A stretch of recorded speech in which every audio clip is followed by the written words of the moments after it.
What's up guys? So some of you have been asking for me to do a video about what's on the home screen of my phone. So I'm gonna do that today. I'm gonna talk about what apps I've decided to give that coveted real estate space and why.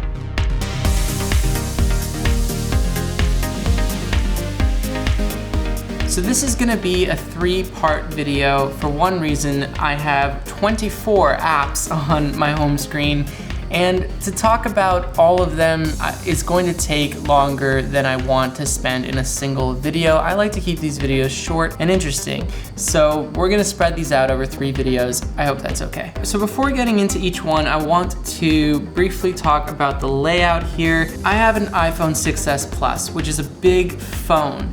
And I like to use it one-handed. I like to use it while walking down the street and be able to reach the apps. But the simple fact is you can't reach everything on the screen with one hand. You just can't, the screen's too big. So with that in mind, I like to give special consideration to what apps I want to use while I'm on the go, while I'm using my phone one-handed. And those apps I like to put in the bottom right-hand corner of my screen where my thumb can reach them. Other than that, I also have this right-hand column specifically reserved for social media, and that's so that when I want to just go through them one by one and check in with each one, I can just go right down this column and I know I haven't missed anything. I also want to say before I get into each app that there are 2 reasons an app might land itself on this home screen. The first reason is because I use it a lot. I want it to have access to it right away on this first page. But the other reason an app might find itself here is because I want to encourage myself to use it more. I want to give that app more of a fair shake, and I feel like if it's buried on page 5, that's never gonna happen. That's another reason I put apps on this page. So now I'm just gonna jump into it. I'm gonna go top to bottom, left to right, and in this video we'll cover the first 8. So the first app is Settings. This is probably the most boring app on here, but it's something that gets used a lot. I update my notification settings all the time. When I'm shooting videos that involve the phone, I have to change certain settings about things like how long the display is left on, because I don't want to be shooting like a video of the phone and have the display dim out, stuff like that. I just use settings a lot, that's why it's on here. Next up is the Apple native calendar app. Now this might seem like a kind of dull choice, but to be honest, I'm the kind of person that loves tinkering with my schedule. The calendar app is kind of the center of my life. Without it, I'd be pretty lost. Now next up is Wallet. Now this is kind of a new app, but it's basically a combination of Apple Pay and the Passbook app. Now if you don't know, Passbook is basically these cards you can get on your phone that can be for anything from plane tickets to movie stubs to Starbucks cards, gift cards, all sorts of stuff, living social coupons. I personally love being at an airport and being able to pull out my ticket on my phone or doing so at a movie theater. However, I do sometimes kind of forget that it exists, so I like to keep it right here at the top of my home page so that whenever I'm like planning a movie outing or whatever, it's right there. I can just remember, oh yeah, Passbook, let me just hit that. So next up is Facebook, and to be honest, nowadays, Facebook falls into the category of one of those apps that I need to push myself to use, that I need to encourage myself to open up. Facebook's never really been my favorite social network. I never really got into the whole newsfeed thing, but recently with the implementation of video in the news feeds, I think that it's becoming a lot more interesting. I've seen a lot of YouTubers moving their stuff over to Facebook and publishing it there as well. I also have been getting a lot more into the groups feature of Facebook recently. I think that that's actually a really cool tool, and I find myself checking in with all the different groups I'm a part of pretty regularly. So next up is Carrot Weather. This has become my go-to weather app, at least on my iPhone. It even made it into my top 5 most beautiful apps video. If you don't know by now, Carrot it's a different take on a weather app. It's a little bit quirky and out there, but the art is very cool.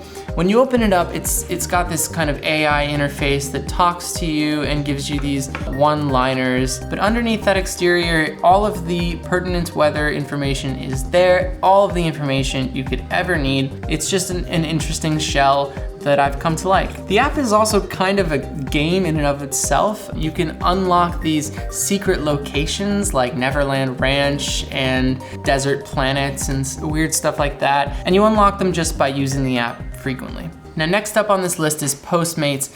Now, to be honest, my go-to delivery app is Seamless, but Postmates has a unique advantage on Seamless in that they hire their own couriers. So with Postmates, you can get delivery from certain places that Seamless doesn't have access to. For instance, you can get delivery from Shake Shack or Chipotle. Chipotle doesn't have its own delivery team, but Postmates will send their couriers to get it. The main downside with using Postmates is that it works kind of like other apps like Uber in that you basically request a courier and then it'll find if one is available, but at peak times or late at night, sometimes it can be tough to get something delivered simply because there aren't enough couriers out there accepting orders. Next up on this list is Seamless. Like I said, Seamless is my go-to delivery app. If you haven't heard of it, you should definitely check it out. But I think a good question is why have Seamless on your phone? I mean, can't you just order it from your computer, from your web browser? And usually I do.